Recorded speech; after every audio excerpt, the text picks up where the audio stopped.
Hello, today is Sunday, May 21st, and it is the um, third Sunday meeting of the Timex Sinclair online user group. Adam is here to co-host and keep us honest and on track. Hey, everybody. Um, we don't have an agenda, but I know that Jeff and Ingo and Adam and probably somebody else have interesting things to talk about. So I think with that, let me just spotlight myself there for a second. Okay. Because everybody's audio is just jumping right in. um, and I have all manner of craziness that's been going on for a couple of weeks. Thanks in no small part to John, who's not here today, and Paul, who is here today. So I'll report on that craziness later. I didn't do it. You did it, Paul. You did it, and you held on to it for a very long time.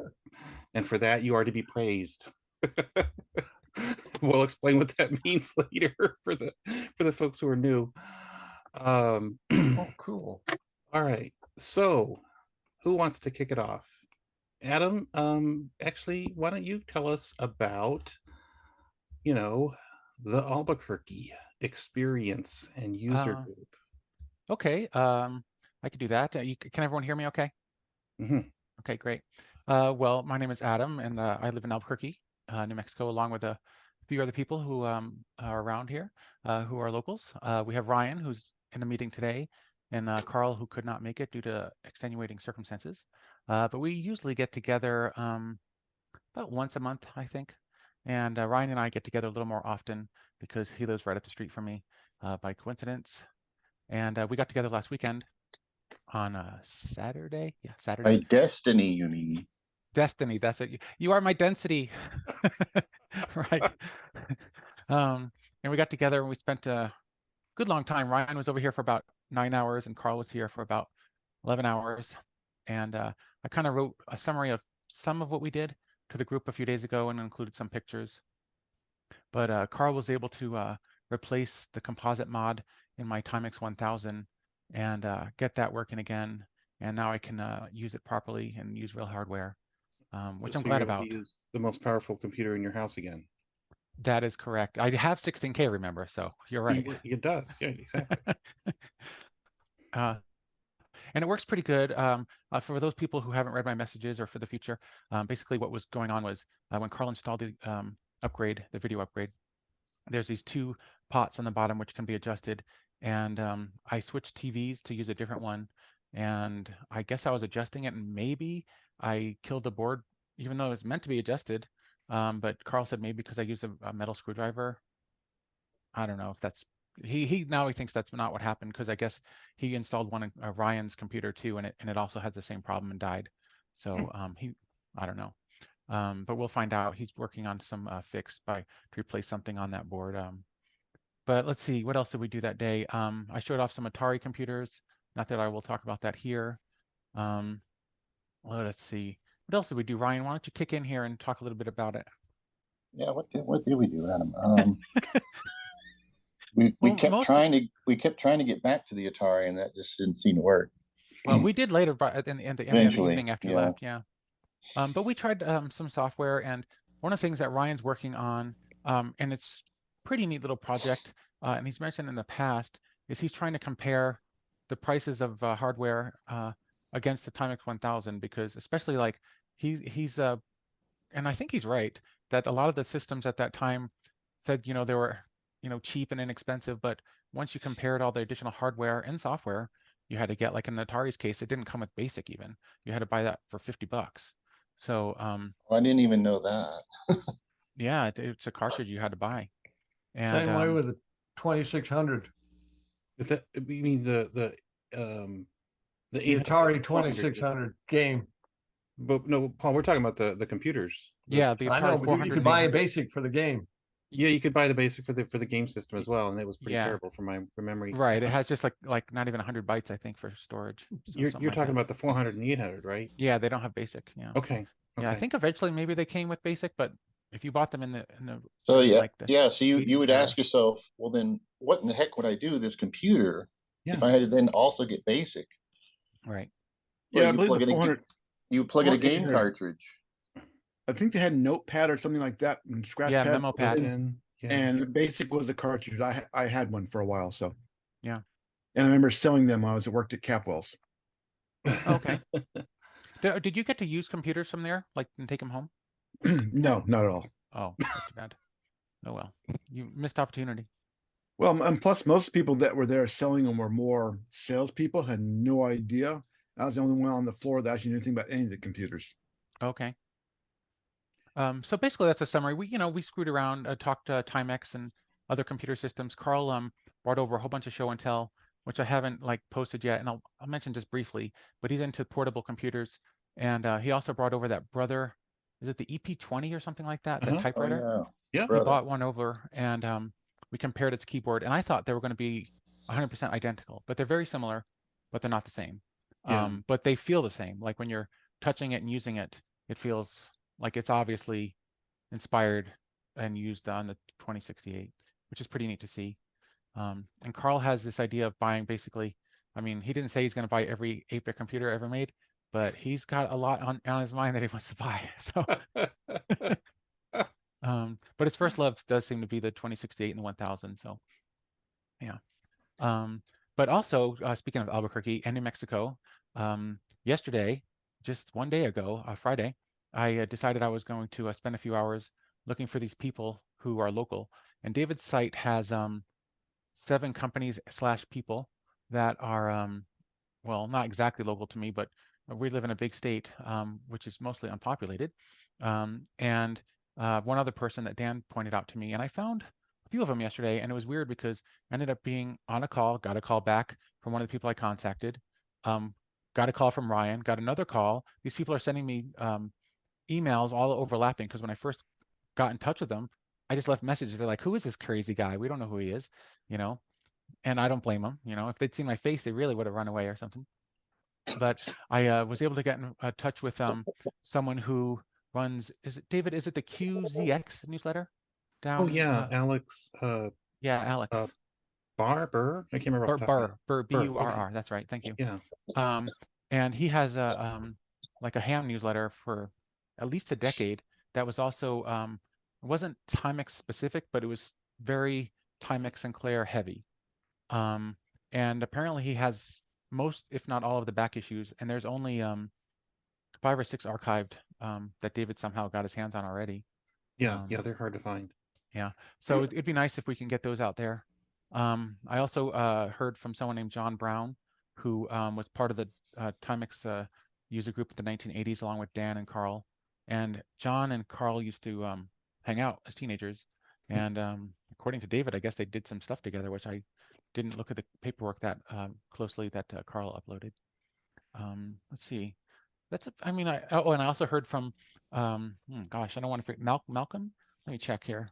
I heard from someone who wrote a gradebook program, and he wrote it for the Timex 1000, and then he went on. I thought he wrote it for the 2068, but Tim will be happy to hear that he didn't. I don't think he had the 2068. He had the QL, and he really liked it.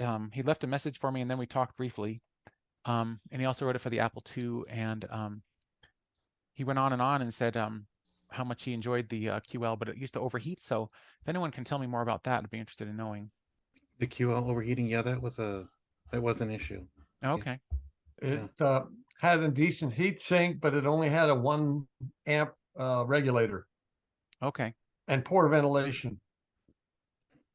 That's too bad. I guess would it use the 68,000 or something, right, in that one? 68008. Yeah. Okay. So maybe that was why, because it was a hot chip. I don't know. Just talking there. Well, the ROM chips, there were 2 of them, and they were older tech, and they drew a lot of current all by themselves. Okay. It was one reason why the EEPROM conversion was so popular, because we used a CMOS EEPROM, which cut the power requirements considerably for the entire computer. I see. Yeah, that makes sense. And I'm going to share one of Carl's PDFs. Oh, sure. So we can at least talk about the Carl John connection. Are you guys seeing this PDF on the screen or no? I can see it fine. You Okay, might want to cool. give some, like this was uploaded by Carl, what Yep. was it, yesterday, the day before yesterday? Yeah, so Carl, we've been, you know, kind of pestering Carl for a while now to find this piece of software that he wrote for a guy named Art who ran this company making machines, and the hardware for the machines, the computer that was going to run these things was 2068s. And so this guy, I guess he got them from Timex, according to Carl. And Carl wrote this program on, I guess, on cartridge that would test all the hardware of the 2068. And so that was one of the PDFs that Carl sent us. And then this other PDF that he sent us contains this reference to M&B Software, which was new to me. And you know, if it's new to me, it's got to be pretty not well known. And Carl has never alluded to this in any of the meetings that he did this, right? You know, so I'm looking at this, I'm thinking, you know, what is this M&B Software thing going on? And this particular thing, this Carl's, I believe this is Carl's handwriting, is an article on how to add a Spectrum ROM to the inside of your 2068 and fix some issues that would prevent some Spectrum programs from running on 2068. And the issue is that on the Spectrum, there are these resistors on the data bus that don't exist on the 2068. Some folks figured out how to that was the issue, that these things were missing, and then they figured out how to add them to the 2068 in order to make even more Spectrum programs run when you've loaded this ROM in. So anyway, and some of these things are upside down. But you know, again, it continues to mention this M&B Software, and you know, you get to a certain point. Oh, this PDF, by the way, is a mix of a bunch of things, so that's why. You get to a certain point, and it mentions that the head of M&B Software is Carl, and I was like, oh, okay, then who's B? Wait, I didn't quite gather that. Okay, Yeah, I thought this was. it's Oh, buried in here. Let's see if this is. Here's a letter that Carl wrote to a guy named Joe Williamson, who published some magazine and also was Foot Software, and asking about these Spectrum ROMs that Joe was selling at the time, so that you know Carl could put it in his own product. And so that's what this letter is alluding to. Unfortunately, these are all sort of mixed up here, and I'm trying to find the one page that gave me the big old clue about oh yeah, here's the other thing, right? So here's the page where I stumbled across.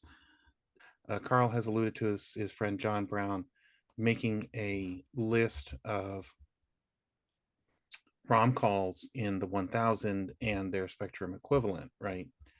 And this is the same John Brown, I think, that Adam, you it talked is to. the It is, person I okay. talked to yesterday. Yeah. Okay. And so then it dawned on me at a certain point that um, that this Oh, look at M&B that. Software was Carl Miles, the M, and John Brown, the B. Oh, wow, that is good. Good work. I'll see if I can dig up the other ones from the email, but it was really cool. So now we have another company to add to the website, another product or two. And the thing that kind of blew me away among these PDFs that Carl sent us was, I assumed that you know, when Carl eventually found this stuff, it would be a printout from his computer, right? No, it's 100 or more pages of handwritten Z80 assembly code. Right. And now I think Carl has said that that's not the last version, and I think he does have a printout on 2040 paper that he Okay. can't find. I think. Okay. Like, Yeah, it's pretty astounding. Yeah, Hopefully I it was. hasn't I think faded that's. then. Go ahead. Hopefully it hasn't faded then. Yeah, yeah, Right. true enough. But I find it interesting to see these drawings, not drawings, the handwritten listings, because I have some of those in the Valley collection, and people on the Valley, it was really rare to have a printer. So most people, if they did any programming in machine language, they had, or even basic, they had to like handwrite their basic program to remember it, and while they're working on it, and machine languages as well. So. Yep. Yep. Exactly. Exactly. Just just amazing what what Carl did when he was a teenager. Right. He Right. talked about in his message when he posted that afterward that he, in 11th grade, was taking a machine language class, and then he had like a class that was just him doing machine language programming as well, Yeah. which is in high school. So he was like 17. Yeah. So getting back to you and John Brown, tell us what happened there. Oh, well, Dan Tanberg, and I think I forwarded this to the group, wrote me a personal letter, and I got it about a week ago or something. But I didn't want to share the whole thing, but then I just took out what I didn't think was appropriate to share with the entire group. And for those who aren't aware, Dan Tanberg, I've talked about this in other ones, but for the future people watching this and people who have not heard about him before, he wrote some software for the 1000, and I got it archived along with the group. Thank you, because otherwise I couldn't have gotten it done. And he lives also in Albuquerque, and so we're slowly going to suck all the Timex users here. And but he a few months ago, I got in touch with him, and and then a few weeks ago, maybe a month ago, I got some tapes and they got archived. But he wrote me a personal letter and mentioned that he thinks that this link he found is the John who he remembers being a teenager in the Timex group. So I thought, well, I'll try to find him. And I couldn't find any personal information about him, but he seems to be, and I didn't get into this too much because we talked for about 10 or 15 minutes on the phone, and I get nervous on the phone, and I get nervous doing this as well. So the fact that I'm able to do it kind of brings me out of my shell a bit. But we chatted, and apparently he's in charge of some company here in New Mexico that supplies wireless internet to far out places and via microwave. And so I contacted this company yesterday morning. No, excuse me, Friday morning. And I got this guy and I didn't know who to call. So I called first the customer service. No. Then I got someone in sales and they're like, well, we can't really, you can't contact him directly, but I'll take a message. And I was like, yeah, right. So I gave him the information and I did not expect him to call back because the salesperson seemed very doubtful of my credentials, which are, I want to talk to him about something that happened 40 years ago. And so eventually I did. He called me back like a few hours later, and he's like, and he didn't get the information. He only just had my number and my name. So I said, well, do you know what this is regarding? And he said, no. And he sounded like he was ready to hang up the phone. And I said, well, this is about Timex computers. Do you know what I'm talking about? And he said, all of a sudden his voice changed and he opened up and we talked. And That's he chatted awesome. with me about a whole bunch of things. And he remembered Dan great, and Carl. He was so happy to hear from Carl that he actually, yeah, I guess I mentioned, he contacted Carl via LinkedIn, and he and him chatted, I guess. So they've actually already been in contact. And I guess he made some donations to David's site, or what is it? I think maybe I shouldn't get into that here, but yeah. Some donations were made, and he and I are gonna, because I think he still wants to feel me out, and who can blame him? Like when I first met Ryan and Carl, I was like, and I'm not, just you don't know who you're gonna meet, So he's out of town. In fact, he's on his way to Florida today. That's why he didn't join the meeting, but I think he's going to join a meeting in the future. Oh, my. And he wants to get together with me locally and have coffee to see how I am and if I'm not crazy or something. And then, yeah, maybe we'll hear some more from him. You guys are going to need to find a yeah. library community room to meet in. That would be cool. Yeah. Yeah. I actually talked to the library about that already because I want to have like a local group, but they said for what my needs are, they recommended another place, which is an adult community home that they have rooms for the community, and so that would be a better place. Yeah. Some funeral parlors do that as well.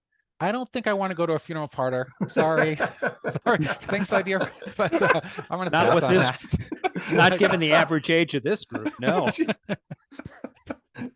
Man, we might Don't not rush walk us out of into there. anything here, Paul.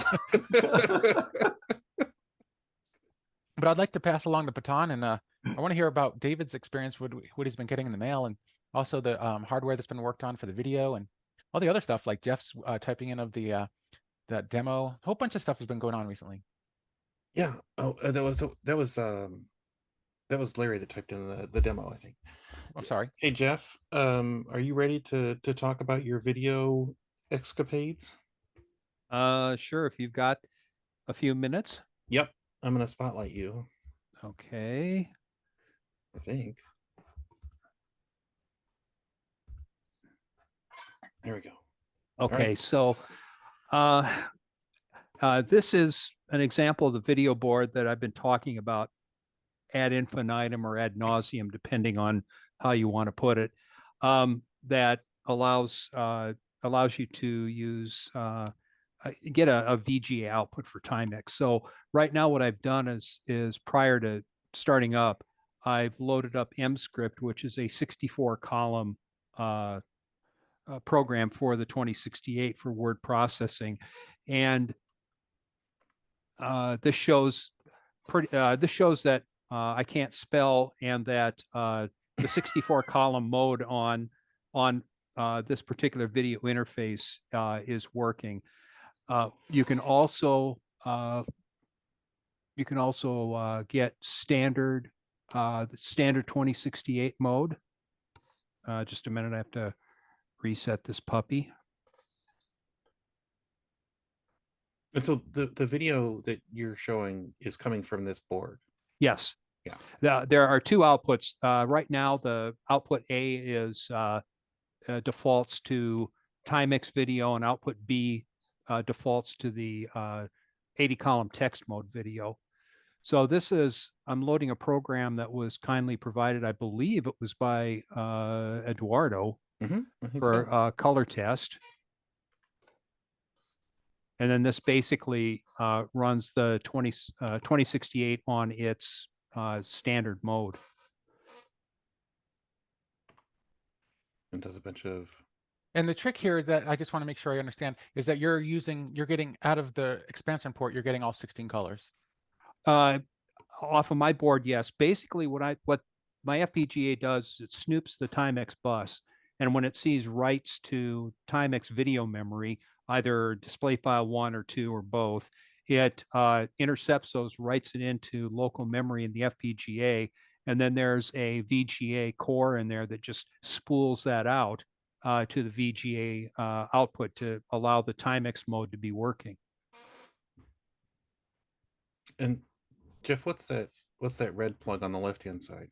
Oh, that's the power supply for the board. So the board itself, it has you probably can't see it, but there's a set of reset pins down here. But basically, it's just the lower board is bus buffers, a VGA DAC, and under the FPGA board, there's a 512K byte memory for later on if and when we want to start dealing with CPM. Chef? Yeah. Hi, this is Gustavo. How are you? I'm good. How are you? Good, fine. I have a question. Yes. Do you test the Aquaplane, for example, game with the board? Because this game has a particularity. In order to write the border color in synchronize with the interrupt to see what happened. No, actually, I've that's probably one thing I should do. The thing here, Gustavo, is that since I'm basically snooping the Timex bus, it should work because that particular program monitors the interrupts inside the 2068, which I don't do anything about, and then it writes to the 2068 video memory. And so my board, again, shouldn't much care about that. It should handle it just fine. Very cool. Okay, cool.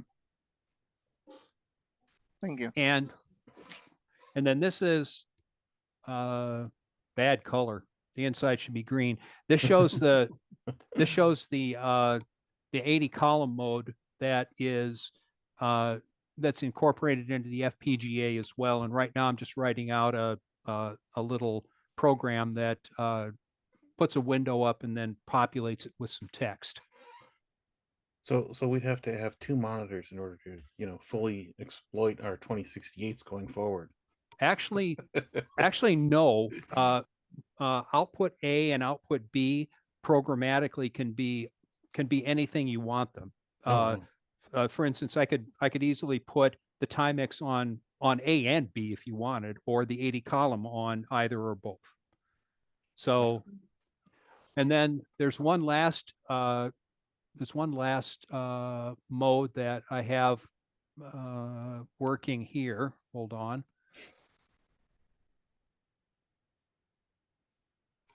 As I said, I also have a high resolution graphics mode that is 256 by 192 by 256 colors. Oh. And just a second, let me load up a. Like the Amiga ham mode. Well, ham mode shows 4096 on 4096. Yeah, Well, you know, but we've got a little bit less memory than Amiga. Yeah. It's also not quite an Amiga, so you're doing pretty good for the price. Okay, so this is the high resolution graphics mode, and sorry about the shaky cam there. Right now I have this checkerboard pattern loaded into the memories for testing.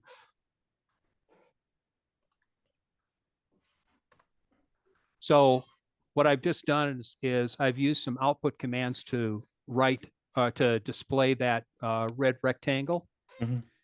And they're also now, and that's all done internal to the FPGA. You just write a few, maybe 6-7 bytes to an IO port telling it you want to generate a red rectangle at a particular set of coordinates, and boom, the FPGA does it. Then I can also tell it to copy that rectangle. And what I'm going to do is I'm going to copy it down and to the left. But what I'm also going to do is every time I pick up a pixel in the red rectangle, I'm also going to look at its destination pixel. And I'm going to exclusive OR those two together, and that's what I'm going to write to the destination. So we should get, oh. So red exclusive OR, red is black, and Black. then you get the resulting colors. Yeah, those classic CGA colors. Oh yeah, Magenta and cyan. Wow.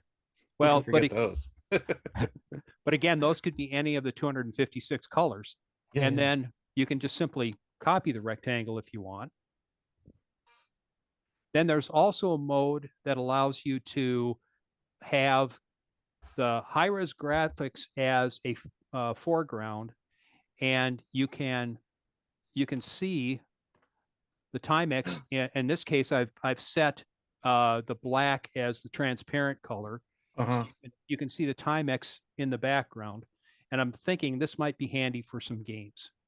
Oh, maybe just a little. And then by simply writing and making the red the background, then I can just simply switch that over. And then now what I'm going to do is I've done is now I've made the Timex the foreground, and I've made the background the high res display, and that's and again the background color, or I'm sorry, the transparent color is now black. I set that up, so you'll notice that that's the checkerboard pattern in the background along with the other colors. So again, now you've just inverted it, so you can put Timex in the front and high res in the back. Adam, are you seeing computer applications here like I am? Well, I don't know anything about this kind of stuff. I don't even like more than two colors, remember? So forget about it.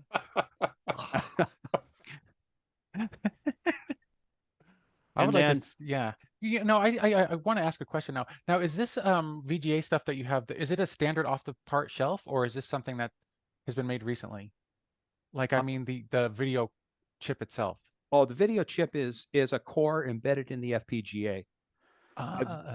VGA, yeah, VGA is almost trivial to program. The only thing you need is a DAC ladder to convert the digital outputs to the analog that the VGA requires. Digital analog conversion. Yeah. Converter. Great. Okay.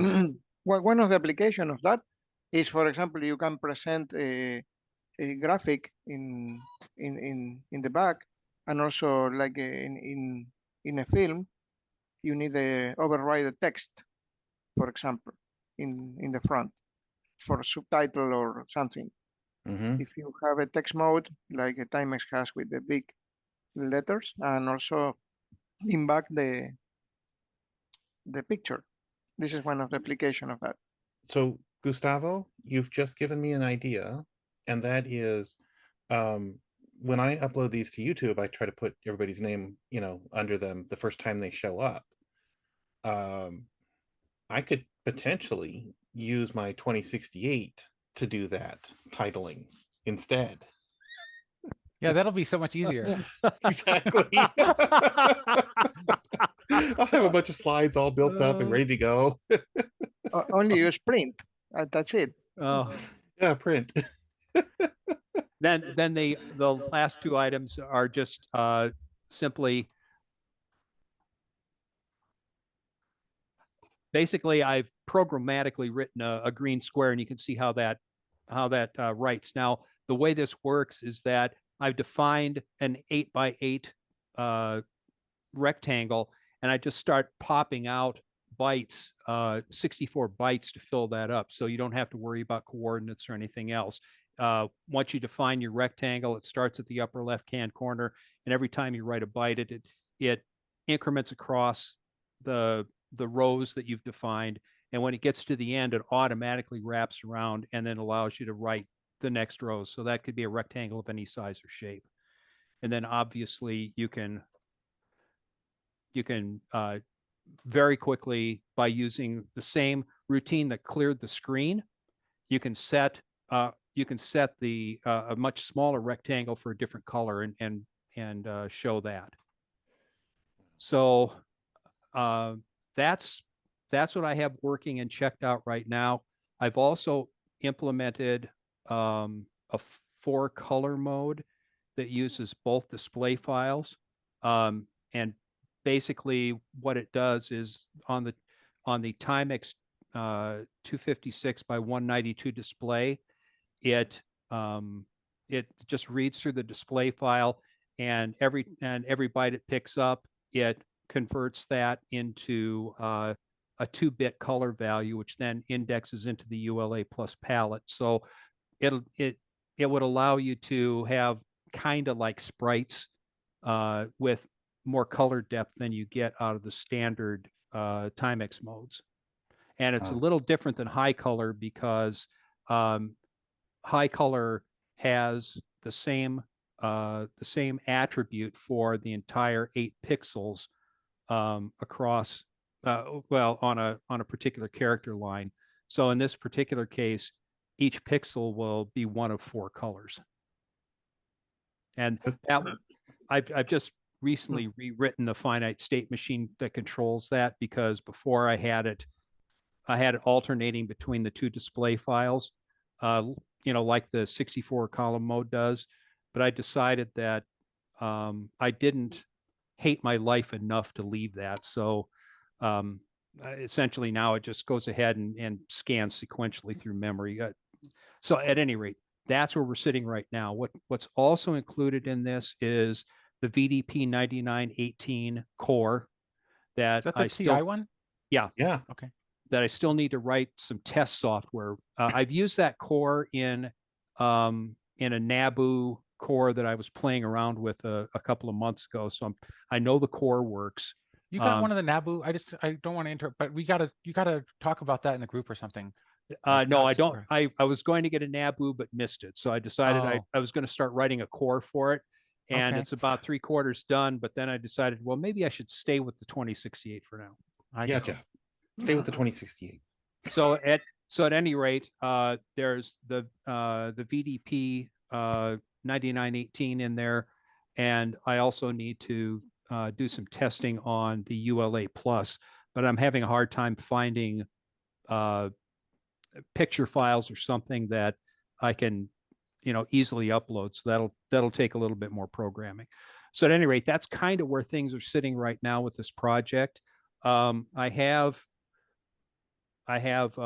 some hardware. This is my original test board. It's identical. This board is identical to this one, with the exception that I've put a 2068 connector on there, and the boards that I'm going to send out to the beta testers, they'll go out with a board that allows you to plug into the 2068 and be vertical, which is basically what's plugged into my 2068 now. Cool. Very cool. So that's where this project is sitting at this point. And I'm ready. And actually, David, I'll be ready to ship out a beta test unit in a couple of days. I just need to get a programmer set up and ready to go for you. Okay. Very cool. Very, very cool. I have a question about the 9918. I know that the 1000 had like some video boards that used it. Mm-hmm. And do they have anything like that plugged into the 2068? Mm-mm. No? Okay. Mm-mm. And a question regarding the VGA. The resolution you are using is 800 by 600 or no, it's 640 by 480. okay. It's good. That's a standard enough resolution. It fits well with the Timex display, and it also almost any monitor can display it. So how do you map the the highest resolution mode for the Timex is like 512 by something 256 or whatever? Mm-hmm. How do you do that mapping from that to 640 by 480? Well, let's go back to the standard 256 by 192. Yeah. Essentially, I just scan double everything for that. So for 256, there are the left, right, and top, bottom borders. Yep. So I just wait until I get 512 pixels available, and then for the standard modes, every 2 pixels, both horizontally and vertically, are 1 Timex pixel. For 512, I just bang them out 1 pixel at a time, and it fits nicely into the same aspect ratio. Okay. Very cool. Wow. That is just really, really nifty, Jeff. I'm continuously amazed. Have you looked at whether there's a Oh, go ahead. Sorry. Have you looked at whether there's a 9938 or a 9958 core available? There is a 9958 core that's available. I've seen it working on, actually I've had it working on an MSX core that I put into one of my FPGA development boards.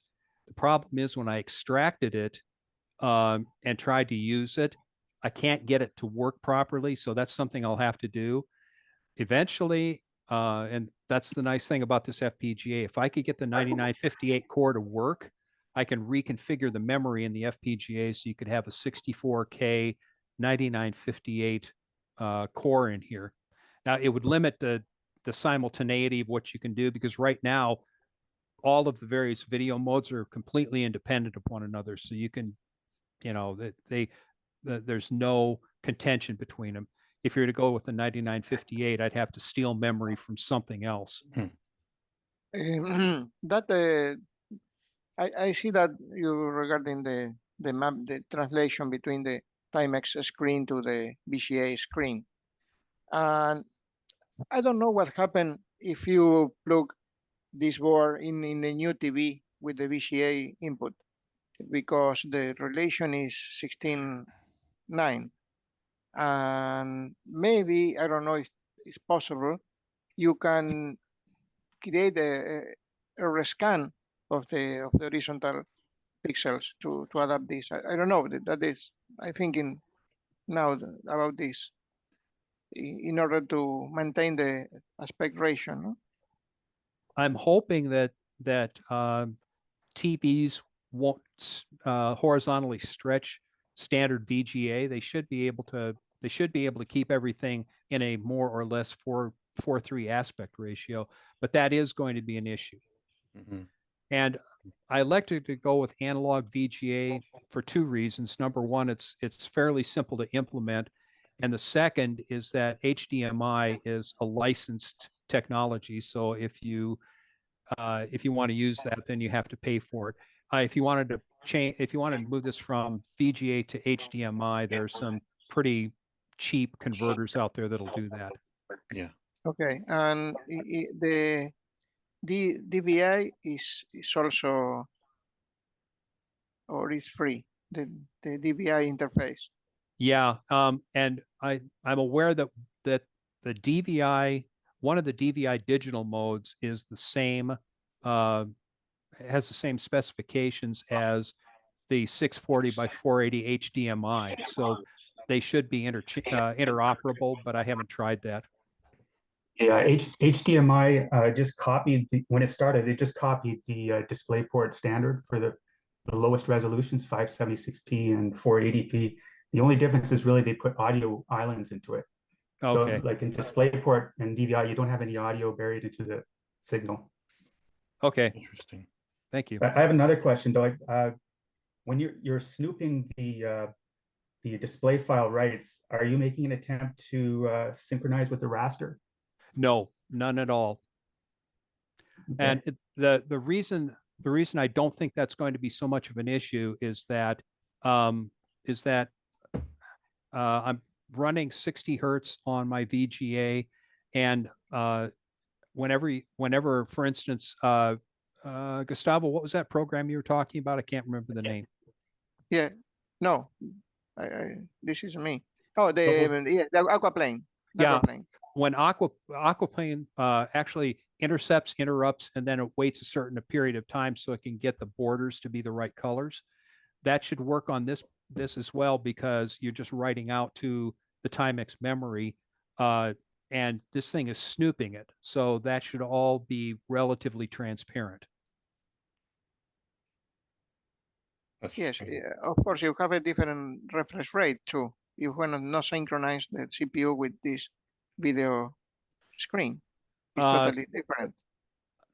Yes, yes and no. You're right that these are not going to be synchronized because the 60 hertz refresh rate, well, 30 hertz for frame rate, but at any rate, the two rates between them will crawl a little bit because they're not phase synchronous.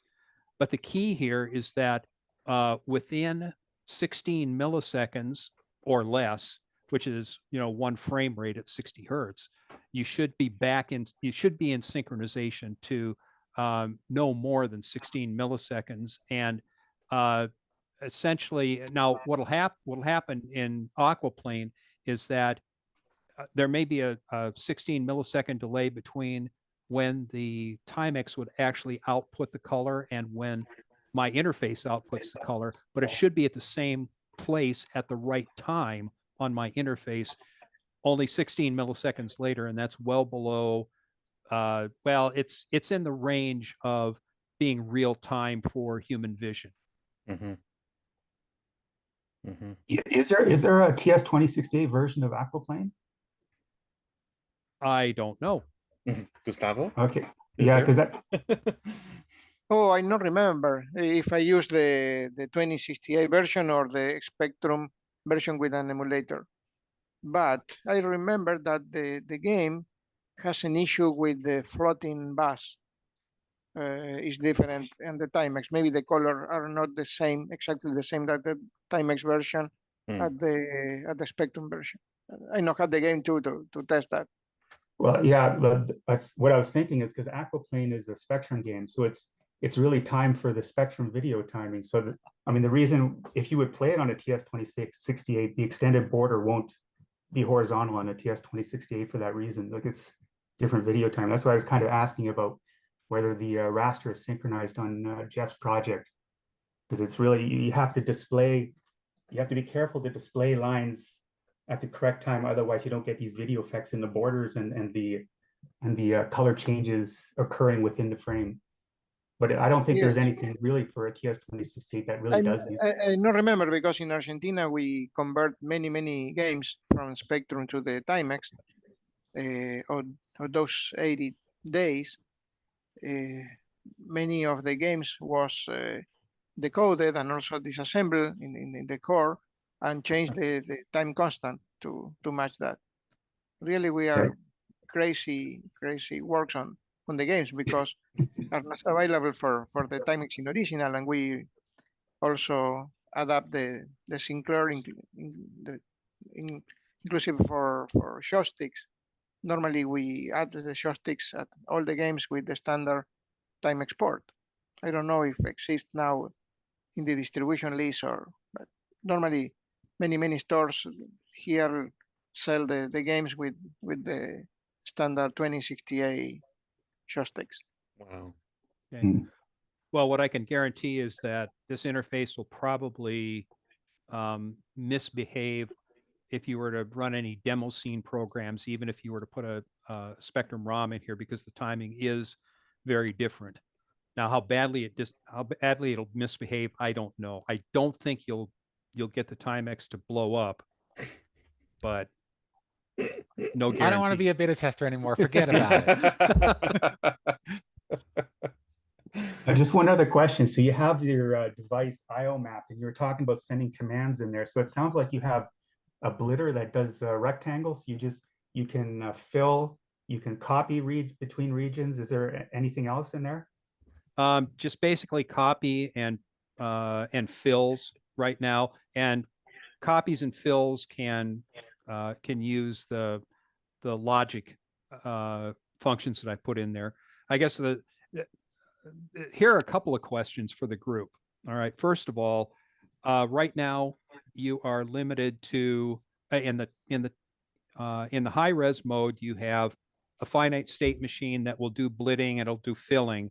I guess one question would be, what other functions might be useful? Right now, I'm not using a whole lot of this FPGA, probably 30 or 40% of it. So there's oodles of room in there. The other question is, for the Timex memory, the memory map, as everyone is probably well aware, is interestingly laid out. So the question is, would it be useful to have a blitter or some of the other functions that would be available that you could just in my interface? Obviously, this wouldn't work for the Timex output itself. Would it make sense to be able to pop something in on the Z80 side that would do blitting and whatever else on the Timex memory? That's a little more complicated, but not that bad. I think you actually have to do that because when you have a 640 by 480 resolution, that's a lot of Z80 cycles to do anything useful. Oh, so the high resolution mode, that blitter will be there, but but on the standard Timex memory, because all games right now, they basically move things around in software. So the question is, if you're writing to the Timex modes, does it make sense to have something that that would do that to automate or speed things up? Well, it's a huge Timex 2068 software game community writing games. So, and I realize there's a huge library of 2068 software that we have to maintain compatibility with as well. Right. So those are the questions. I mean, what other kinds of things on the high resolution mode would be nice to have, and should there be something that or would it be beneficial to have something like that be available for the Timex video, at least in my interface? And I'm not really expecting anything here right now, but I'm on the IO group, so you can drop me an email or a bomb, whichever. I think that's something people have to think about. I have one other question about your VGA output. Are you buffering a full frame? Like, are you from when you're doing you're capturing the display, right? So you actually have a full 640 by 480 frame on the FPGA? Well, in this particular case, I can, but for the Timex, for instance, I'm only capturing 16K worth of memory. I'm essentially Right. looking, yeah. So the full Timex frame is being captured.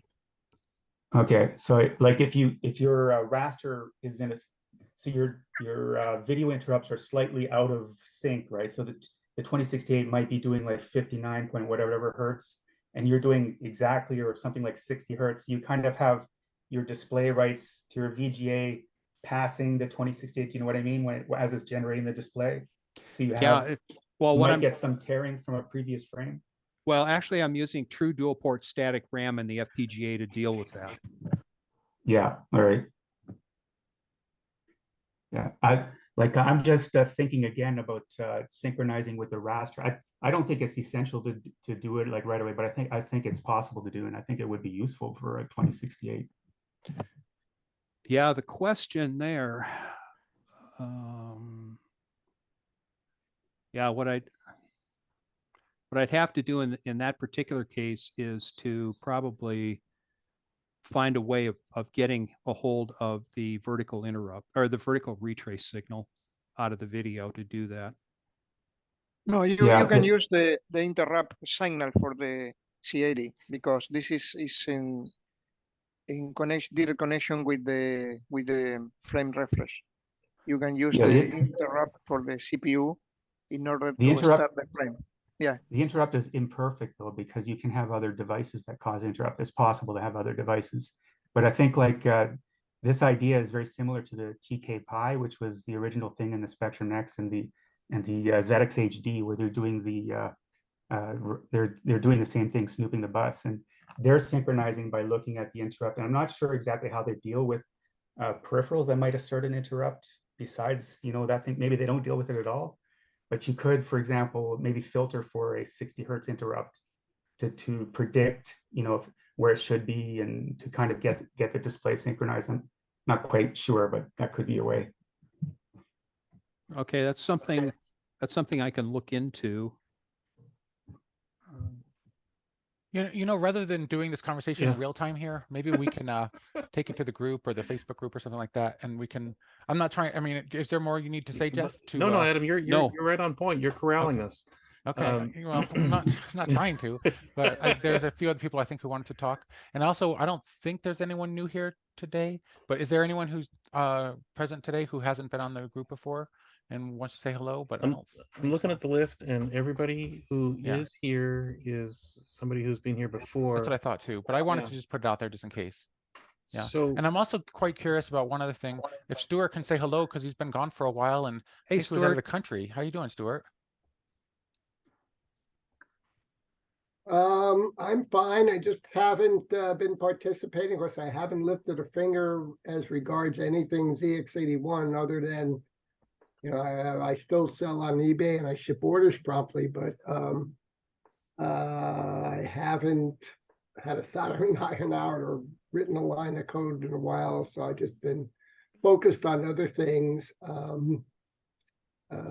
Trying to teach myself Spanish and getting involved with using ChatGPT as a language tutor and also as an excuse to learn ChatGPT, and it blows my mind what it can do. It can, and writing code, it can write, HTML, CSS code.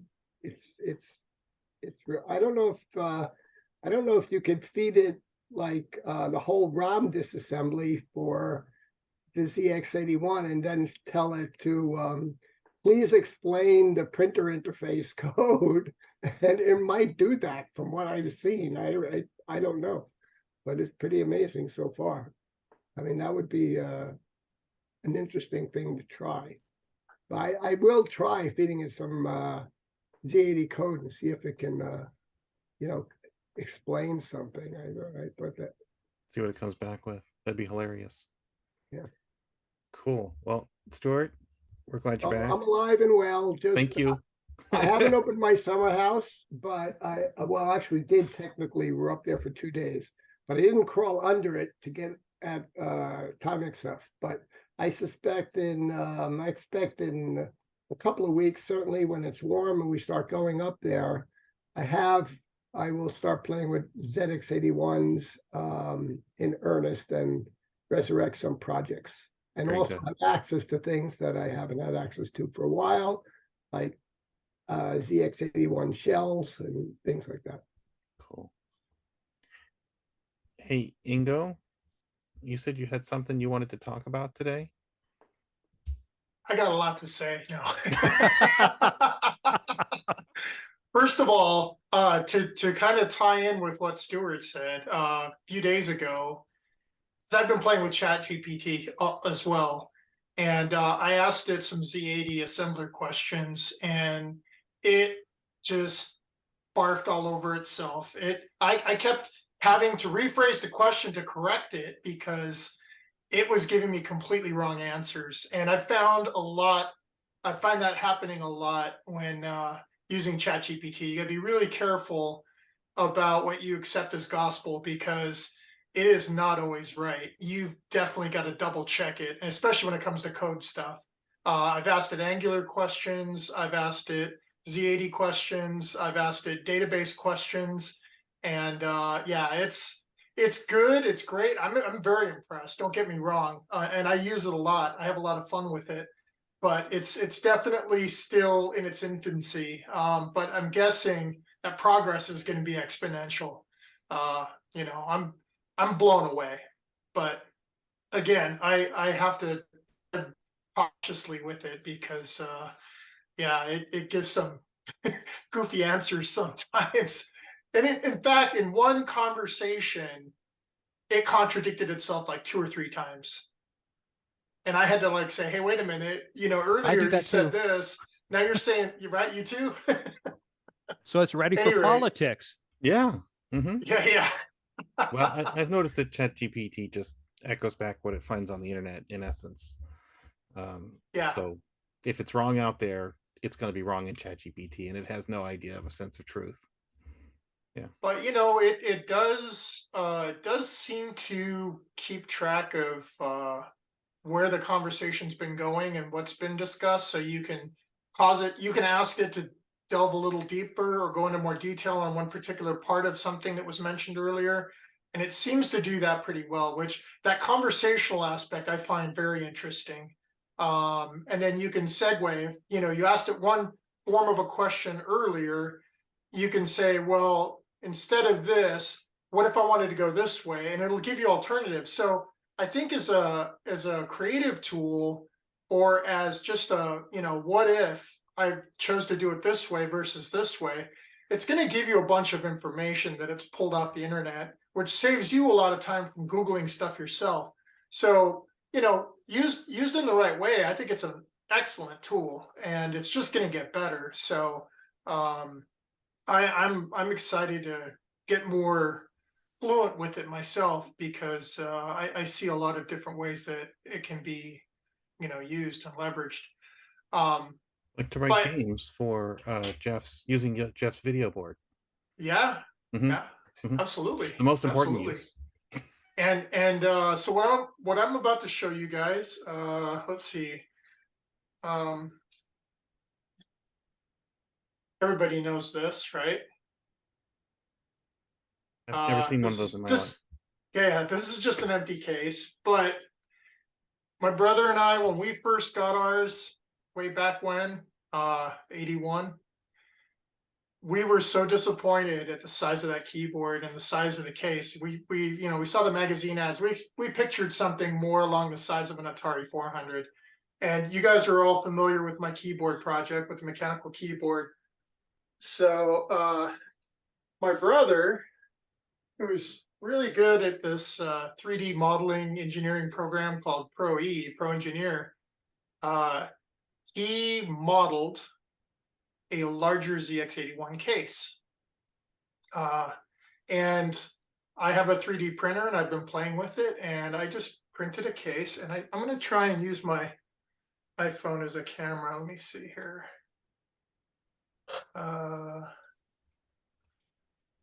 This should work. There we go. So there it is. No, so it does look wedge shaped. So yeah, it's Okay. Okay. So you'll need an extra large door to put that under. Yeah, it's a Garage much bigger door. door stop, Barn door, garage door. whatever. but it's got it's got the new keyboard on it, and the motherboard fits inside. It's so weird trying to do this, seeing everything mirrored. And I see And, you have a heat sink on your ULA. Do you find that useful? Yeah, it actually keeps it very cool. This one is ridiculously large. It doesn't need to be that big. A lot of people put, glue on smaller ones. I just happen to have that heat sink from an old power supply or something, so I used it. Put some heat sink compound on it, and a tie wrap for now. It's just temporary. I'm just playing with it. But you can see the ports right there. I actually had it plugged in working earlier, but I was having problems with the power jack not being properly aligned yet. This is just a prototype. This is our first prototype. And actually, the previous incarnation, this is more the full-size case here. This one was too big to print on my printer, so I had to print it in stages, in quadrants. But this would fit like a full 60% keyboard with a full space bar, full enter key, shift keys on both sides, even some extra keys, just because of the size of it.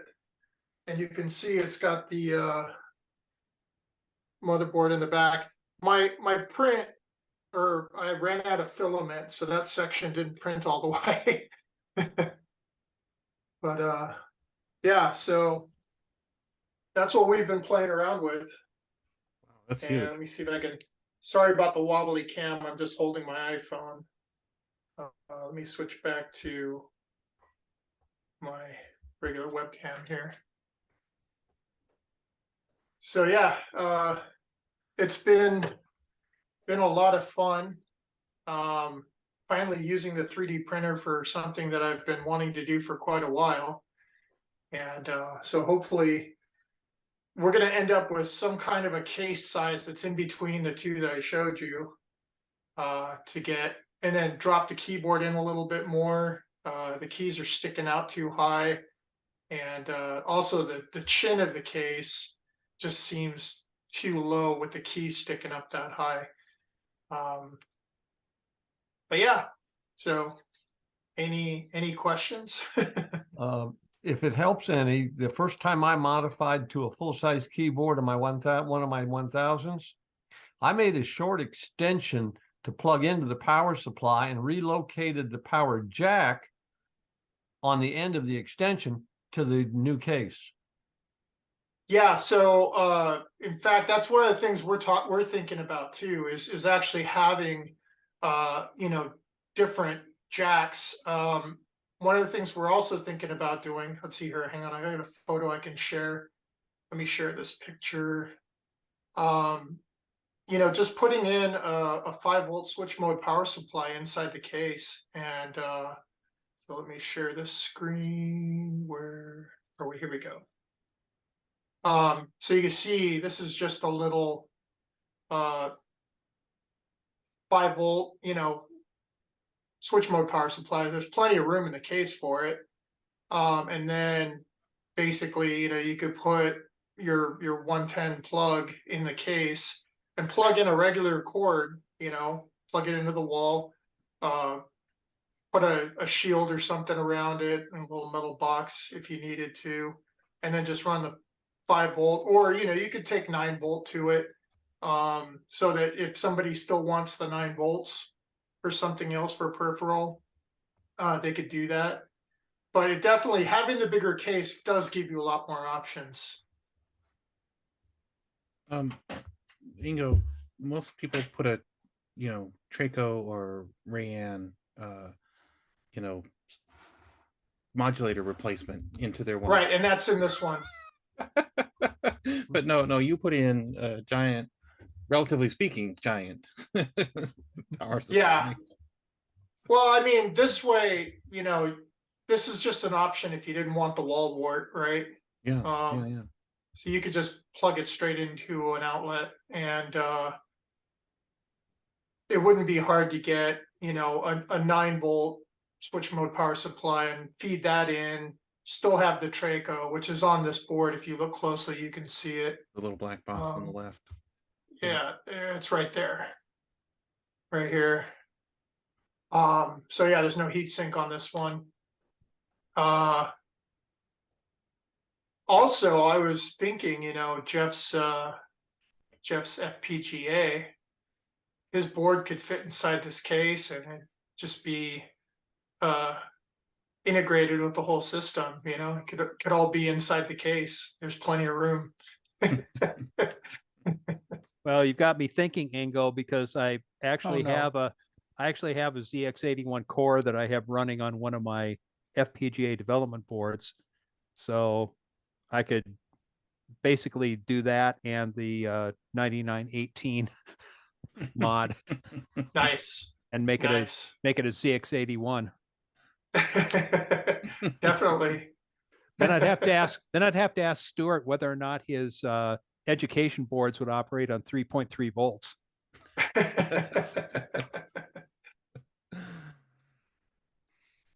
Yeah, so Adam wanted to know how long it took to print that case. So I set it for the lowest resolution that I could get because I just wanted to crank it out, and it took just shy of 2 days. Oh. Yeah. Wow. Okay. So that's even slower than loading a 16K program on a 1000. Yeah. That's like 2 cups of coffee. I don't know about you guys, but when I was 14 or whatever, and I needed to load a 16K program, I'd started loading, and go in the kitchen and get a soda or whatever and come back and it would still be loading. Now it's coffee, and of course the caffeine in coffee just makes it seem even slower.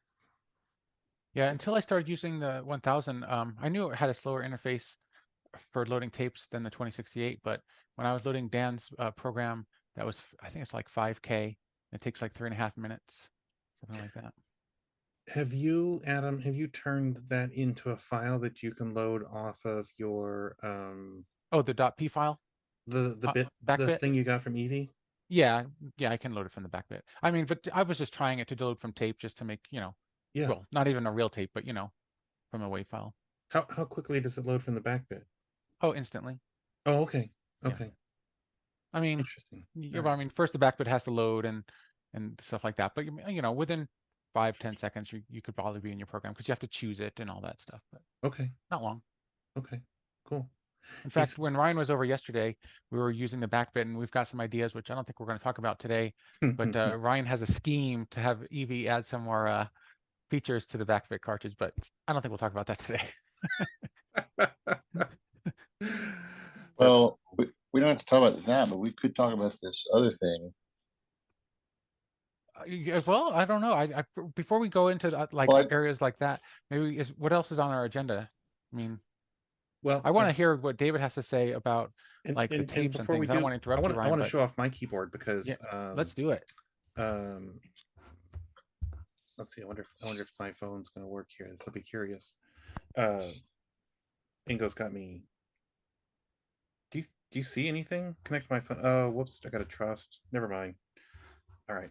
Gotta stop this thing from happening. Do you trust yourself? Yeah, no, I don't. There's more to it, apparently. There's more steps. All right. Anyway, point being, I've showed this off a few times before in the past where I have replaced the keyboard inside my 2068, and I had used one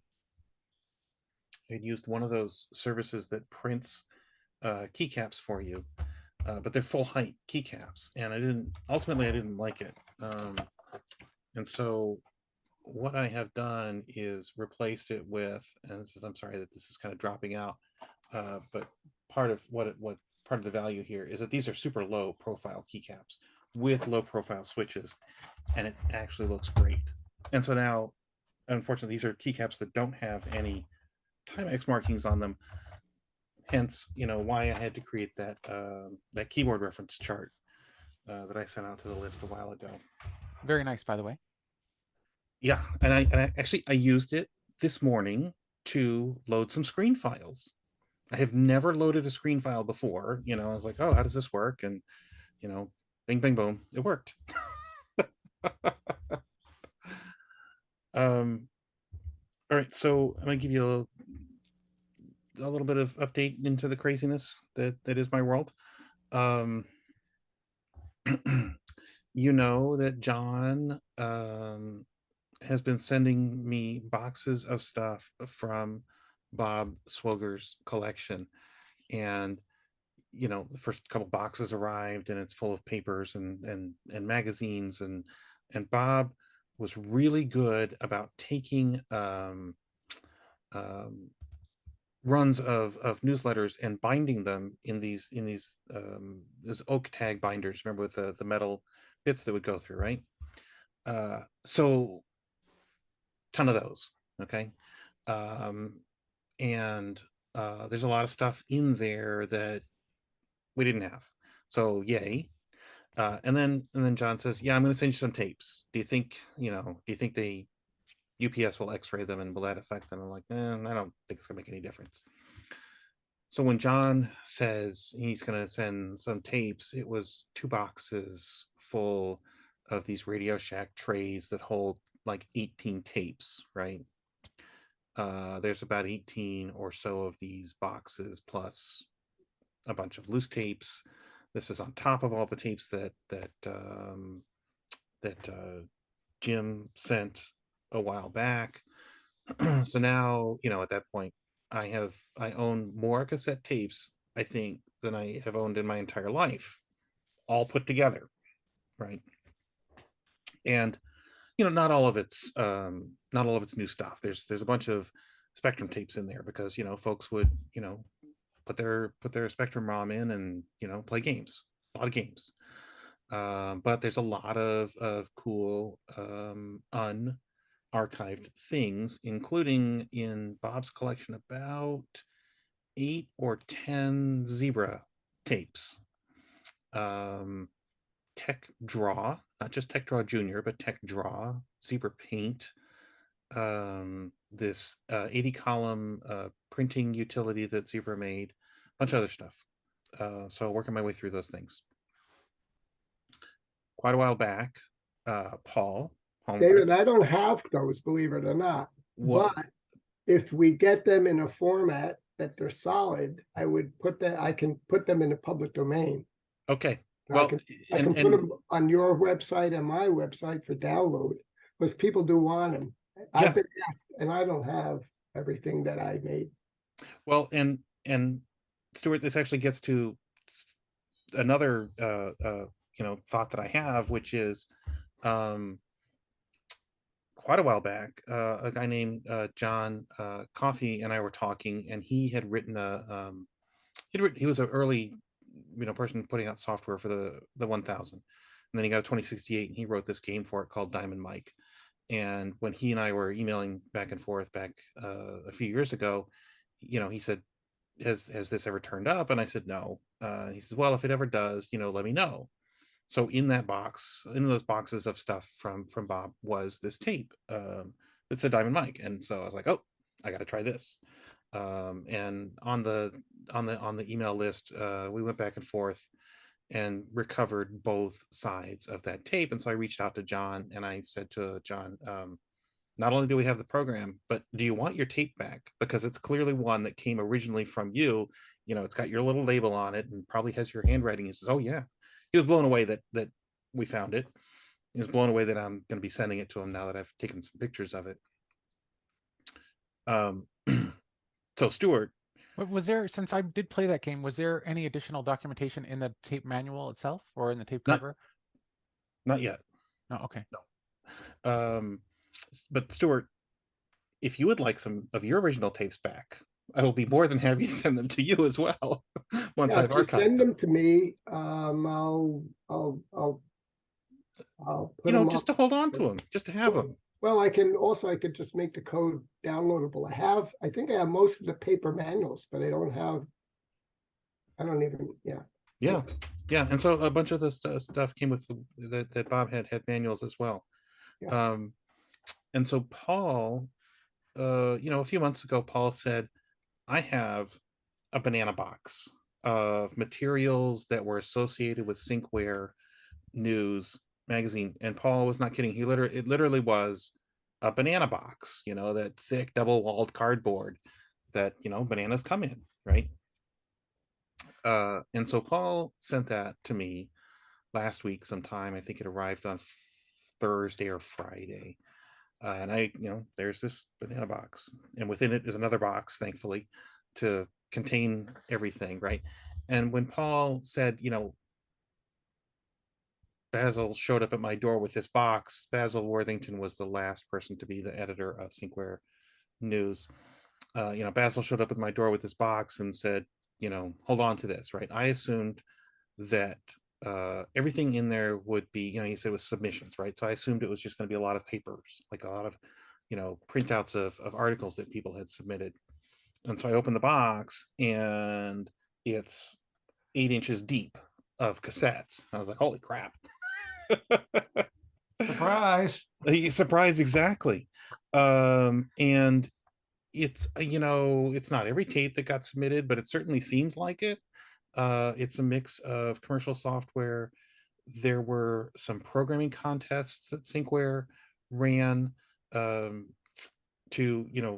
for folks to send in, their best programming effort. And I won one of those contests. Yeah. And so one of those things was this program that Wes Brzezowski had sent in to let you do 64 columns in BASIC, and it was kind of slow. It was, it's not, and it wasn't perfect. It's not quite as advanced as OS 64, but it's pretty good. And Jeff, one of the folks who's usually with us here, Jeff K, had tried to type that in from the magazine, couldn't get it to work. And so as soon as I saw it, I was like, oh, Jeff, I have this tape. We're going to archive it. Got it archived. It works just fine. I've been following the file naming rules that Adam shared with me for the TOSEC rules. TOSEC, yeah, which stands for the old software. I don't remember. Something. It works pretty good though. Yeah, but it's I would it's make nice. one suggestion to your naming convention. Yeah. Instead of calling it 2068 and then file name, call it TS 2068. Well, and I looked at the list, right? Oh. And the very first top 2 or 3 items are spectrums, and they just identify it as +2 or 3. And I went further down the list, and that's consistent roughly with what they've done. I had the exact same thought. I thought, oh, I'll start with TS20. Then I looked at the list again. I was like, no, maybe not. So there's a mix of cassettes for the of cassettes full of code for the 2068, and for the 1000 there's a whole bunch of tapes as well, including the supporting tapes for that TMS9918 add-on boards that Fred Neckbauer and John Oliger made for the 1000. And so the thought that I had when I opened this, and I'm like, sorry, just flipping through these tapes, and I'm thinking, Adam asks this question often. Did anybody preserve all these I've got to tapes? have no Is answers, anybody in a guys. user No group that answers. preserved these tapes? Are these tapes anywhere? Yeah. The tapes are somewhere, it seems like. There is just so much stuff. And unpublished stuff, things that were not, people had submitted to the magazine but didn't get published to the magazine. I discovered that Data Asset, which was a company out of Pennsylvania that imported stuff, I think might have been an American arm of a British company. They had imported a spreadsheet and converted it for the 2068. Didn't even know it. No microdrive tapes yet that I've seen. These are all cassette tapes. So lots and lots and lots of good stuff. I'm trying to think what the other thing was that I found. There was the 64 column thing, but then there was what did I say the other one was? Oh, Keith, who's not here. Oh, that's too bad. So a few months back, Keith Watson told us about this program that he had written for his work to compute horsepower curves of a compressor, right? And he sent me some PDFs that contained some of the charts that he had produced, right? Well, Keith apparently had sent this program to Sinclair News, and here's his little cassette tape. And it says, the following information, blah, blah, compute horsepower curves, and it takes forever, he says. Takes a lot of compute time. So one of the things that turned up that I thought was really kind of cute was this program. I'm trying to find Fuse. Here we go. This program that this guy had written, and it's just a short little demo of a dog running, and it's done with user-defined graphics. So I'm going to share my Fuse, and I've already mounted the media, the tape, as it were. And, oh, gotta wait for my computer to come back to life. There we go. All right. So it just loaded. The program's called Dog.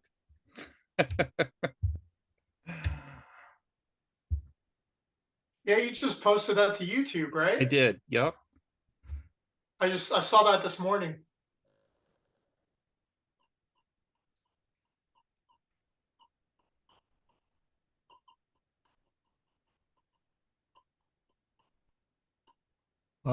Is that on the 1000? No, this is on the 2068. There's a way to get a buttload of UDGs for a 2068. Yes. Yes. I figured out a routine for locating and having just a lot. And just swapped out the contents. And that's all it does. Kind of has video art, so that's awesome. Yeah, but the guy who wrote that and submitted it, he liked it, and I liked it.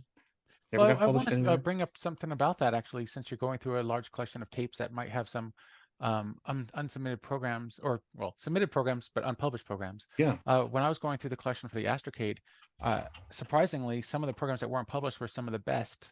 And the reason for that was lack of space. So you may find some really nice programs in there that weren't published because they're too large to print out and for people to type in. Yeah. I wouldn't be surprised if that happens.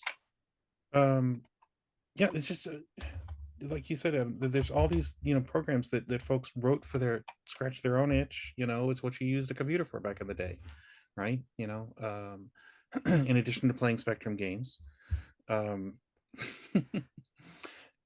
I'm looking to my right because that's where the box is. It's a box just full of these cassette tapes. And what didn't need any padding. No. And what has surprised me about it is that of the tapes that I've gone through so far, only one I couldn't get anything off of it, and I played the tape and it's blank. It has no sound on it, so I can't do anything about that. Is it missing the foam pad? No, the foam pad fell off of one. I've got that okay ready. I've already re-glued one of those on another tape. But Fuse, as it turns out, is a great emulator, and it is really awesome at loading stuff from WAV files. So there's this set of tools called TZX tools that I have been using. Somebody mentioned them, and I went and downloaded them. And TZX tools can convert a WAV file to a TZX file, and it can do a bunch of other things.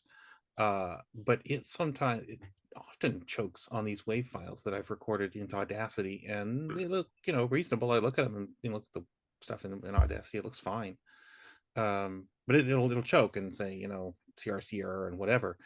And so I just load the WAV file into Fuse as if it were a tape, and type in load, and it loads the first thing. Very, very rarely has it had a problem. And so between Fuse, and then there was this practice that folks used to do a lot back then, which was at the end of their program, there would be a line that would save the program to tape. And if the program had, machine code, it would also save that, right? So, in order to pass things along without having to do a tape to tape copy, you would, load somebody's program from a tape, stick a new tape in your cassette recorder and say, go to, 9999, and it would save that thing out.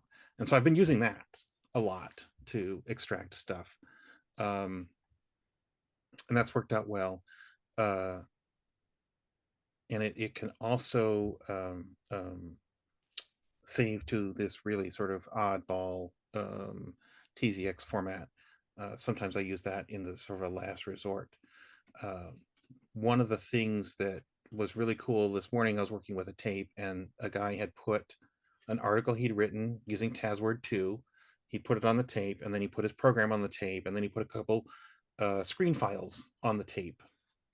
And so I loaded up TASWord 2, and then I switched out switched out the tape and loaded his article, and I could read his article, which was great because he had sent with his tape, he had sent the article printed out on 2068 paper. And I don't know, you can see in some places, in some places the text is readable, but in some places it's really faded out. Okay. And so the entire article was on the thing. And, then my next question was, well, how am I going to get this off? I opened the tap file with a hex editor. Turns out it's almost entirely just an ASCII file. Copied that out into, I don't know, a real text editor, and just dropped it in and fixed some of the formatting problems. And it's crazy. It's awesome. I mean, I wouldn't recommend it to everybody, but it's a lot of fun. Hey, David. Yeah. What was, you said you got it out of the tap file? Yeah. Yeah. It was a TASWord text file. Right. I think TZX cat can dump that. Oh, really? I haven't even looked at that. Okay. You can dump binary hex. I think you can even disassemble. Oh, cool. And you can dump, I think you can dump the character data arrays, that kind of thing. Oh, okay. I'll have to go look at that. That brings up a question I would ask. I've got another box of tape, just tapes, same size. Oh my God, really? Sprinkled in that box appears to be a large part of one of the East Coast user group libraries. Oh, probably the CATS library. It could be. Okay. Okay. Do you want me to filter those out? What do you mean filter them out? A lot of the tapes are original 1000 commercial tapes. Oh yeah, I don't need any 1000 yeah, commercial tapes. You mean those Timex tapes with the red? Yep. Yeah, I got plenty of those. I do not need those. Few of them are still in cellophane, I think. Yeah, yeah, I got some of those, by the way, from Bob. You want me to see about pulling them out the next time I'm in that box? Yeah, let's talk, Paul. We'll talk offline. All right. But yeah, so I'll be busy this summer. I will not be going outside. Well, I have a question for you, David, but also to put to the group. What is the best way to like massively record all these things? Because like going through them one by one and trying to pull off, especially if they have multiple programs on it, what's the best way to record them? Like you're just doing it with that one, the Timex recorder, right? Yeah, I'm using my 2020. Yeah. And as George said, it's a great player. I had forgotten how good it was. Now, I guess, is there a way you could, I don't know, want to like, what's the best way to say, like put out the raw data recordings so that more people can work on it to help you out. Oh, sure. So that you can like record them and then like not have to spend all this incredible amount of time trying to get the data off Yeah, yeah, may open it up and have other people. yeah, absolutely. Well, I upped my Google subscription or whatever to have 100 gig, or I don't know what it is. So I can upload WAV files to Google Drive, and yeah, that'd be awesome. I can do that. I can upload WAV files, and I can write down, sort of a series of instructions that I have found useful for getting stuff off of the 2068. I have not been focusing on the 1000 as much. It's a little, sometimes it can be easier to get stuff out of the 1000 tapes. I did finally, this is what, 40 some odd years, it finally did dawn on me what that weird buzzing noise is on 1000 tapes. So if you go to, if you load a 1000, you play a 1000 tape, you'll hear this kind of noise, and then there's some silence, and then the program starts, and that noise is the video generator. That's the video signal, rather, because when you save, the 1000 stops generating quality video and is focusing on generating audio for saving, right? And so I'm like, every time I was recording a tape with from that was recorded on a 1000, and it starts with this, it always has that thing, and I'm like, what is going on here? Now I know. 40 some odd years later. Well, maybe we can get back to Ryan, what he was wanting to talk Yeah, about. Ryan, what were you alluding to?